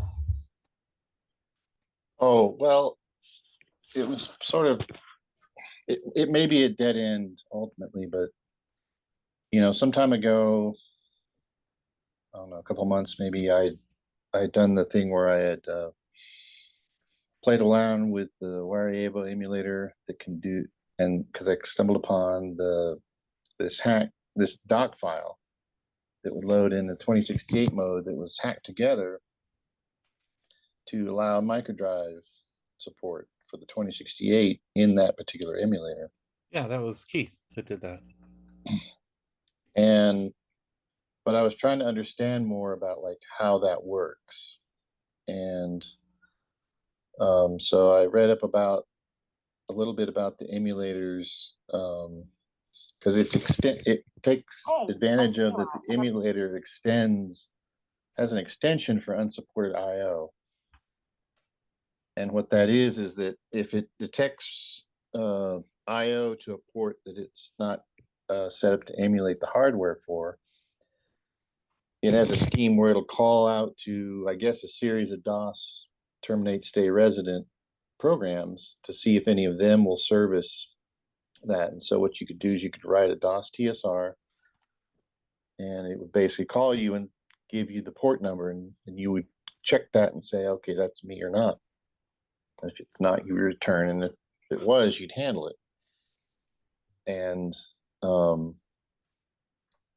so I don't understand how the back and forth with the TSR goes to know that if it just calls it once and then it does something very special in emulator world, or if it's really just every time something goes to that port, it's making this call, and the TSR has to keep state and all of that as it keeps getting data sent to it. And well, Ryan, I guess you should also allude to what that's called, because it's apparently it worked for the piece of hardware that was made for the 2068 that we can't really find anything about. Is anyone here on the group heard of something called the Series 1? Well, so what they had done to put this together is that they got a ROM that was made for what I believe is a thing called the Series 1 interface, which was apparently a work-alike of the Sinclair Interface 1. And they, I guess, adjusted the ROM in some way to work in a doc file and combined it with some portion, still not sure how much, some portion of the Timex home ROM together in this doc file, and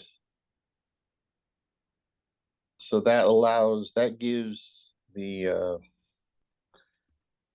emulated machine the code of the interface 1 that's necessary to talk to microdrives, but not the hardware. But then the idea is the hardware was emulated by this DOS TSR, looking at the data coming out of the ports that the emulator would send to it. But things I don't understand are, what the Series 1 interface was, why this needs at least some of the Timex home ROM in the doc file as well, because I have compared those at the beginning at least, and see that okay, it's Timex home ROM, but there are differences, and so I don't know what those differences are doing, if they're necessary. I think, Ryan, we should point out too that the reason you stopped by was to borrow David's book that he wrote, and I purchased that has his ROM disassembly. So I was like, I think this might be handy for you. So he picked that up yesterday. Hey, Ryan. So Keith is the person who's not here today, but he usually is with us, who wrote that. And I'm going to just share my screen real quick and see if you have seen. Have you seen this document? Yes. Okay. And there's a. Why aren't you switching? There we go. This is I think a slightly different version of the document, and then there's also this one which may be helpful as well.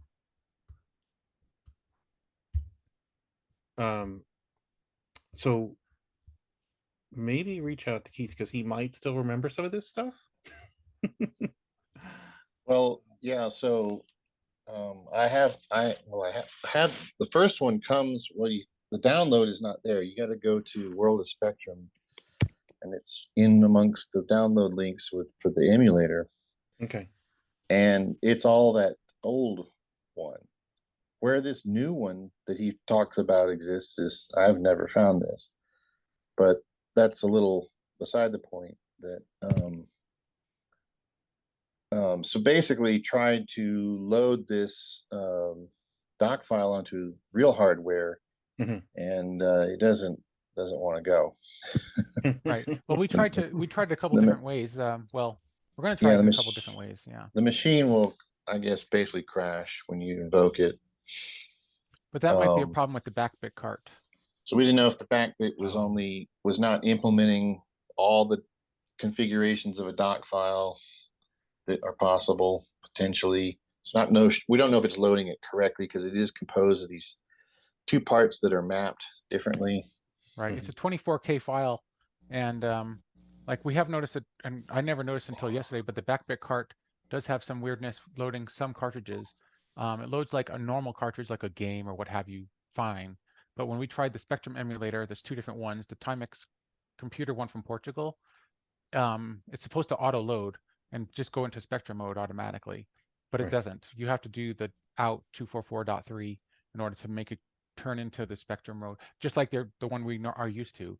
So something's weird going on there.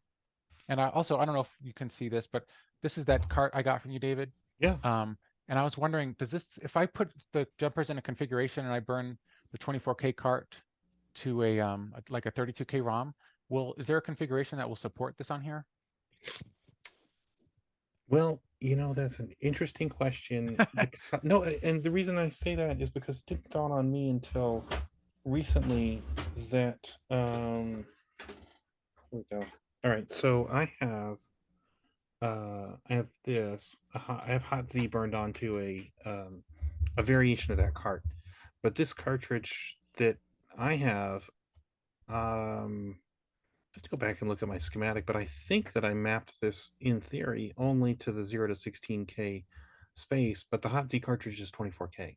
Okay. This is a perfect question for right now. Right.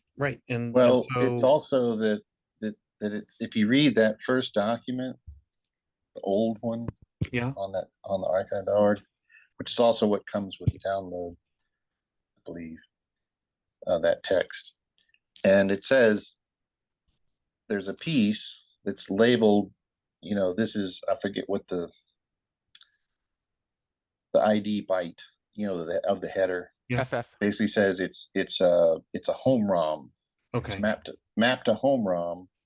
Okay. So that, and when I looked at the beginning of that disassemble, it says, okay, this looks like, I compared it to like the TC2068 ROM from Fuse. Mhm. And it's very, very similar, but there are these little differences here and there.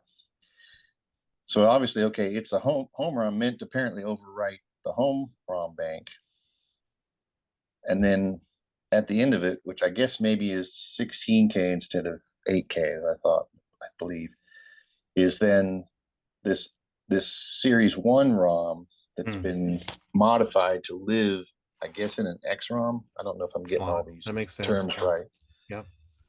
And I guess probably code was added to do the switching where it needs to, I suppose. Yep. And so I'm just trying to, not knowing a lot about how these things work, trying to get my way to, well, how much of that is custom written to the fact that it's running under an emulator, if anything, or is it really just customized to operate in the cartridge, and it's really still just doing the regular I/O? Because in that case, what that means is all the work has then been done for the micro drive I/O on a 2068, and you just need something looking at the I/O, which is, in the case of the emulator, that DOS TSR is doing. Yeah. I might have to think about that. So in that case, then all the work that needs to be done to support, well, I say real microdrives, but really I don't want a real microdrive because it's unreliable. I want a fake microdrive that's talking to an SD card. Right. But if all I got to do is write a thing that looks at the I/O that's already now working, then the job is much simpler. In other words, you're reproducing something that's doing what that DOS TSR is doing with the Variable emulator. Essentially, that's the only piece. And you've got the source code to that DOS TSR to possibly help you out. So based on what you've said, I'm just going to switch view for a second here to gallery so I can see. I'm going to ask for a show of hands from people who are on screen. So Ryan, it sounds like you are trying to get to a point in time where you'd have a thing that you can attach to your 2068, save and load from SD cards. Yeah, via the microdrive commands to the microdrive commands to basically MDR files. Okay, it's MDR files. Okay, all right. Short of that, if there were a thing that would let you save and load to SD cards for the 2068. Now, I know you can do all this via, a bunch of hardware and in Spectrum mode, of course. Right, the div MX. Yep, but I'm talking about in native 2068 mode. So a 2068 native device that would, using standard save and load commands, let you get stuff off of an SD card, save stuff to an SD card. How many folks would be interested in such a thing? Okay, so more than a couple. All right. I will tell you a little tiny bit that that is in the future, and it's not too distant. There are people working on such a thing. Well, I'm glad you brought that up, Ryan. I guess, yeah. But it's not using the interface one mechanism that with the like you were talking about, Ryan, with asterisks on the commands, and it does not use the beyond save, load, verify, and merge. It doesn't use like the cat command Okay, or because format. the disk-like nature of that is useful in some scenarios. Yep. Makes it a lot easier to, you know, overwrite old data. Yep. Yeah, and that exactly. kind of thing. Yeah, right. And you know, there's many ways to skin a cat, as it were, or whatever the less skin a cat. You know, friendly phrase is. It's a nice way to say it. You can get in trouble saying stuff like that on the internet these days. Yeah, exactly. I'm not advocating skinning any kind of creatures, you know, alive or dead, you know, fictitious or real. No cats were harmed during this meeting. No cats will be harmed in future meetings. We love cats, except for those who don't love cats. You can have mine. We can have Paul's cat. Just don't mail it to anybody, Paul. Should fit in a box. I got more banana boxes. Right. Cats go in bags. So the device that is in the works would support TAP files, so you can load load directly from a TAP file. So and I'm guessing, like, since you're being vague about this, is like a device that hasn't been made public yet. That's correct. Okay, just making sure, like, I'm not overlooking something here. Right. Well, we've got about 10 minutes left. I don't know what the wrap up things are. Is there anything? Well, now that Tim's back, I want to ask Tim real quickly, give us an update on your emulator documentation or intro document. Well, somebody was late in responding to you. As you did respond to me today, it looks like we're the well, basically I took all the input from David and Ryan, put into a single document, did the layout. To keep it easy, I put the pictures on separate pages from the text. It does cover Windows, Linux, doesn't cover Macs. It covers also DOS for the Wari Evo. I have that ZMake Best for all versions. I ported it to DOS myself, so I got to put that together into a single zip file. But I think it's ready to publish. Cool. We can take input from there. I'm looking at my to-do list to actually put on my website today, and I'll send something out when I do. Cool. But it might be later the evening my time, late your guys' time. Yeah, right. Early time zones. And even later, Dario and Gustavo's time, who are both joining us from Argentina. Right. Yeah. So in the last 8 minutes, Ingo, you said something about ChatGPT and Z80 assembly. Yeah, I thought it might be an interesting thing to close up with if we had some time left over. If you guys want to see that. Does anybody have anything they want to talk about before we let Ingo have the floor? Maybe we can just figure out if we're having the next meeting, what date and stuff like that. Yeah. Give me just a second here. The next meeting, of course, the next meeting is the first Monday of June. I can't believe June's almost here, but you know, here we are. Which would be the 5th, right? 5th, Monday, yeah. June 5th. And there it is. There's on the calendar. Look at that. 9 p.m. Eastern. You figure out what time that is for you. And I'll be sending it. Hey, Larry, what you got there? Looks. Oh, it's your non-volatile RAM board. You gotta unmute, Larry. Okay. It doesn't have the battery part, but this is. I was trying to make a new Hunter board. This is my original Hunter board made in the early '80s. Oh my God. You know, point-to-point wiring, and you know, and but I couldn't get to work again. It's been so long ago. Because I had an expansion port. This was my expansion port that I had made plugging it back to the computer. I had a separate cable and plugging it back, had a different, you know, connector for this part, of course. Oh, but yeah, it's this simple. This is, I mean, no extra chip, just the AK chip. That's it. Yeah. Wow. That's cool. So, That's very and cool. this was in that Sinkware four in, version, edition 1. Yeah. And so yeah. Now, if you could teach me how to use KiCad to make boards, I cannot make that program connect parts together. Use Easy EDA. That's what I use. Easy 80. I just have a problem with that one too. So, Oh, anyway. okay.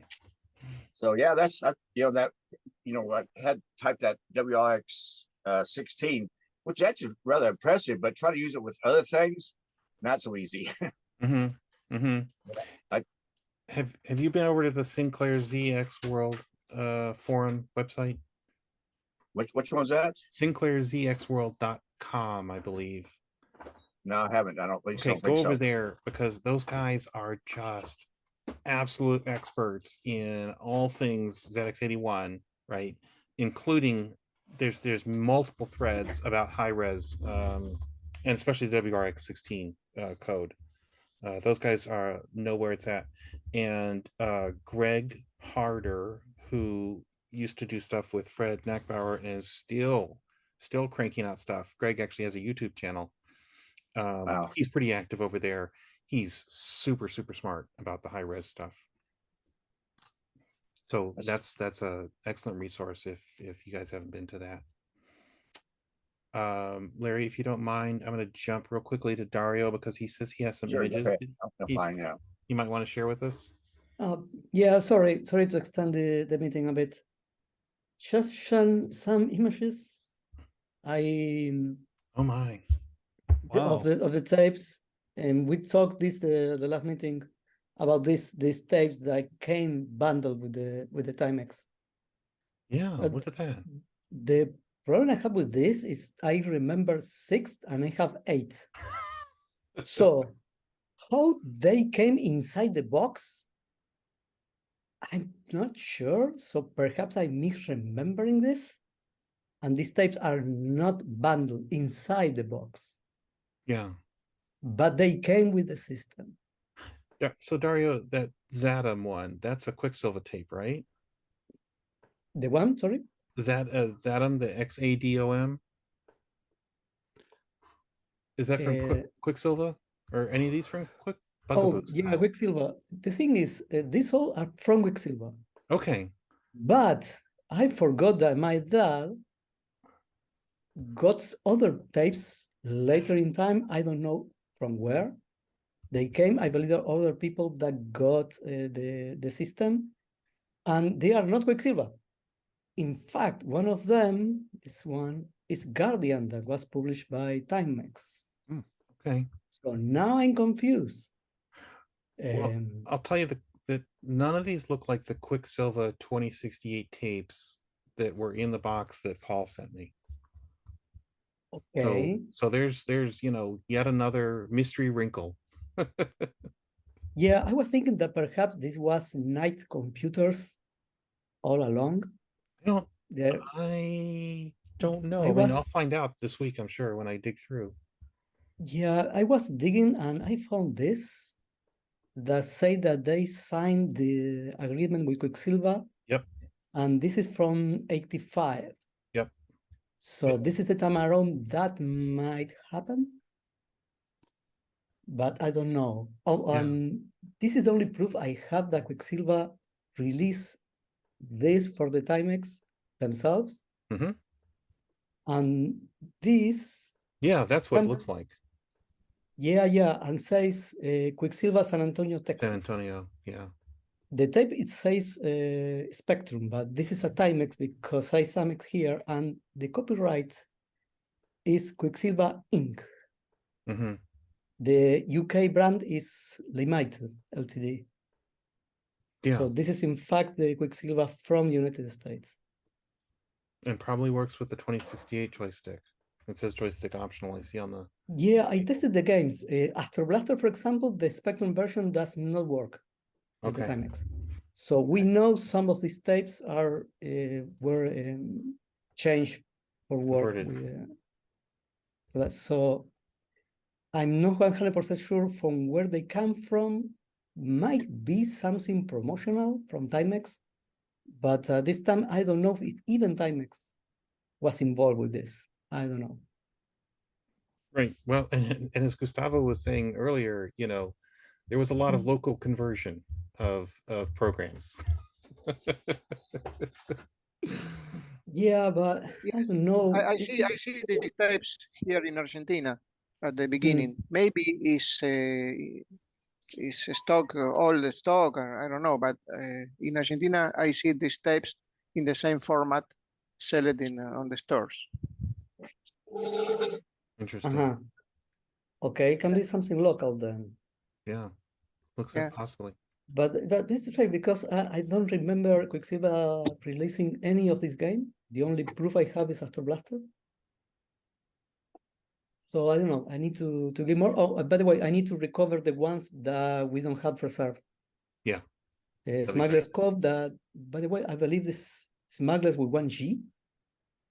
I don't know if we do G's, Smugglers, the original name. So Smugglers. that might indicate that this is something not truly official. I don't know. That would be my guess, right? I mean, yeah, but the versions are different. So, and the versions are not converted here because they say Quicksilver 84 with a different date. Yeah. A different date, a different loading screen. So this is the tape. The information itself might be from Quicksilver, but I don't know who published this. Interesting. That's my question. Very cool. Thank you, Dario. Dario, you and I'll be in touch because we'll be comparing notes on those Quicksilver tapes. Yeah, I'm going to try to dig more because I know very little about this the market on the United States about this, and this is why I started looking into Quicksilver. Now I regret it because this is a mess. But I wanted to learn more. Who was publishing? Micromiga was also publishing things there. I know, and it's fascinating. But right now, I don't know what I'm looking for. Yeah. Thank you, Dario. So Ingo, on that note, tell us how well ChatGPT can do Z80 assembly. Okay, let's see here. Probably better than me, so. Yeah, me too. Here it is. So, yeah, I asked it a very simple question first. I gave it the hex code for load into the HL register, and it got that right away. And then I gave it a little bit more of a difficult question. I asked it, if you do load with, excuse me, no, that one wasn't so difficult. I started asking it questions about what happens when, or how the flags are affected when you load, 535 into the HL register. And it answered that one correctly. But then when I asked it for the complement, and this is where I'm learning Z80 assembly, so I wanted to see, like sometimes documentation isn't right, especially when it comes to the flags. I've noticed sometimes documentation contradicts, and so I asked it this question right here, which is the code for complement. So in other words, flip all the bits, right? Whatever's in the accumulator, turn all your ones to zeros and all your zeros to ones. And so it gave me this very lengthy answer, which I was impressed that it was so thorough. But what got me was it said that the sign flag would be set. We're starting off with FF in the accumulator, and when it's done, it should all go to zeros, which means the sign flag should be off, if I'm correct. Again, I'm still learning this stuff. Yeah. And but it said the sign flag should be set. So It got the Z I flag asked it, wrong. I said, well, wouldn't the zero, and also the zero flag, right? It also said the zero flag would be cleared. And so I asked it, wouldn't the zero flag be set since the result in the accumulator is 00? So then it says, apologies for the confusion in my previous response. You are correct. And so then it resends, these different flag settings. And then I asked it a simple, maybe a dumb question. I said, why is a bitwise complement considered subtraction? And again, it apologizes for its incorrect terminology in a previous response. So then it clarifies. And then I asked, well, if complement is not subtraction, why is the end flag set? And again, it apologizes for the confusion. So, I mean, this went back and forth quite a while. And at some point, I just kind of figured, okay, maybe this isn't the best tool to use for learning Z80 assembly. Well, I think what it shows is that you're educating it as much as it's scraping the internet for information. Well, I've read that like it doesn't get educated at all from interactions. Like, oh, really? Okay. Yeah. Okay. Well, that was my question. Was it just taking you as gospel?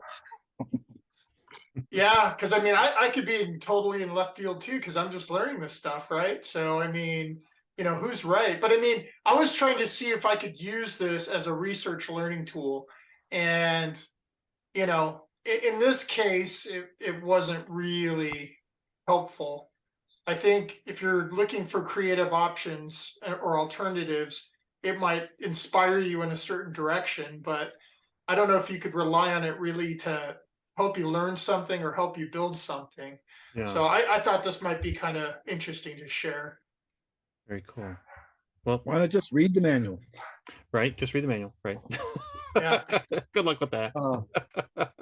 The Leventhal Z80 book is available online. Yeah, I downloaded book that from I downloaded it from the archive actually. Great book. And the other one is Cars. Yeah. So I've heard that one is that full and of errors. they're actually fairly cheap on Amazon.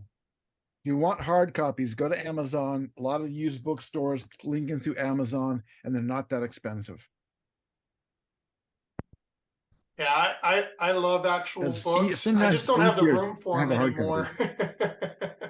Well, you can send that Mac my way in the background. Yeah. You can fit a few books there. That's right. That's why I don't have room for books. I've got all these retro computers I'm playing with. Yeah, get rid of those things. You don't need those. All right. Well, on that note, thank you, gentlemen. It's been a pleasure as usual. See you 2 weeks hence, first Monday, 9 p.m. I'll send out a reminder. Do you have a guest speaker by chance? For Monday, no, actually, No. but we do have one for the 18th. Oh, who's that? That will. So it's a secret. It's a no, not really a secret. It's a guy named Robert Booth, and he wrote this book on mathematical applications for originally it was for the 1000, but then he got a 2068 and he expanded it to that as well. And it is full of math that I just do not understand, but has great graphs. Oh, cool. Nice. Are the programs archived? No. And actually, I was skimming through it. It's kind of cool. It's all one program.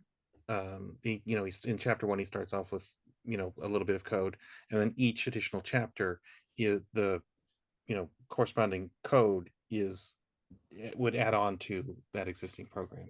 So you eventually build up a library in your thing. Well, thank you for finding these speakers. It's awesome when they're on. Yeah, this guy will be really, really interesting, just because of this, the deep math and one of those highly specific applications that is not. And can I make a plea to some users here, if that's on the way out here, out the door? If that's possible, I just want to add like 30 seconds. Since I've been finding these people who are local to me, and here in New Mexico, I feel like one of the things that lets them talk to me is that they're local to me and we have like a connection. So if you look around on David's site and find people who are local to your area, and maybe try to reach them.